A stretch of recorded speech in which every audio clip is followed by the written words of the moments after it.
नमस्कार, India news के digital platform पर आपका स्वागत है। मैं हूं आपके साथ अनन्या बेदी। इस वक्त देश भर में बारिश से किस तरह से त्राहिमाम मचा हुआ है। उत्तर भारत के जो तमाम राज्य जहां पर बाढ़ जैसे हालात बने हुए हैं, हिमाचल प्रदेश की बात करें, उत्तराखंड की बात करें, हिमाचल प्रदेश में तो स्थितियां ये हो गई हैं कि व्यास नदी उफान पर है और कई नदी नाले उफान पर हैं, जिससे लैंडस्लाइड की खबरें जो हैं बारिश ज्यादा होने की वजह से सामने आ रही हैं और कई राष्ट्रीय राजमार्ग जो है वो बाधित हो गए हैं। और इसी बीच खबर ये भी सामने आ रही है कि लगभग 10,000 जो पर्यटक हैं वो हिमाचल में फंसे हुए हैं। प्रशासन की तरफ से कोशिश ये की जा रही है कि जल्द से जल्द ऐसे लोगों को वहां से बाहर निकाला जाए जो अपने घर जाना चाहते हैं।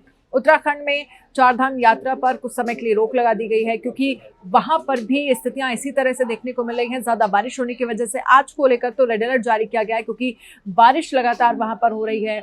लैंडस्लाइड की खबरें सामने आ रही हैं, कई मकान ढह गए हैं, कई सड़कें वहां पर बाधित हो गई हैं। जहां पर चारधाम यात्रा को लेकर जो लोग जाते हैं जिस रास्ते से, वो कई ऐसे रूट हैं जो पूरी तरह से बंद हो गए हैं लैंडस्लाइड होने की वजह से, क्योंकि पहाड़ों से मलबा जो है वो सड़कों पर आकर गिर रहा है। और दिल्ली में भी हालात कुछ खराब ही चल रहे हैं, क्योंकि 41 साल का रिकॉर्ड जो है वो इस वक्त यमुना ने तोड़ दिया है।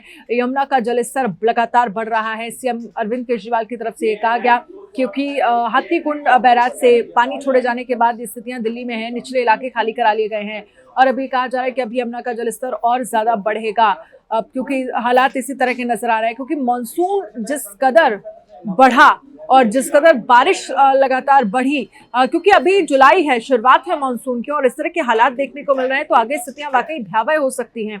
अगर आप देखेंगे हरियाणा में स्थितियां और ज्यादा खराब हैं। अगर वहां की तस्वीरों को आप समझेंगे, इसी बीच खबरें जो सामने आ रही हैं, हिमाचल प्रदेश में 88 लोगों की जान चली गई इस बार बारिश की वजह से। 16 लोग लापता बताए जा रहे हैं, 100 लोग घायल हो गए हैं। साथ ही राज्य भर में 492 जानवरों की मौत हो चुकी है और ये जानकारी सरकार की तरफ से दी। हालांकि आज खुद हिमाचल प्रदेश के सीएम सुखविंदर सिंह सुक्खू जो है वो हालात का जायजा, उन्होंने हेलीकॉप्टर के जरिए हालातों का जायजा लिया कि क्या हालात इस वक्त वहां पर बने हुए हैं।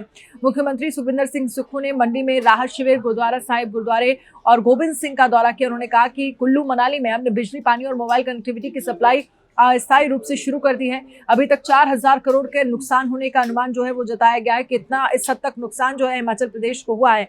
वहीं दिल्ली में क्या कुछ कहा गया है अरविंद केजरीवाल की तरफ से, सीएम की तरफ से, ये भी आपको बता देते हैं, जिसमें ये कहा गया है कि केंद्रीय जल आयोग ने बताया कि यमुना जलस्तर की रात के 10 से 12 के बीच 207.72 मीटर हो जाएगा।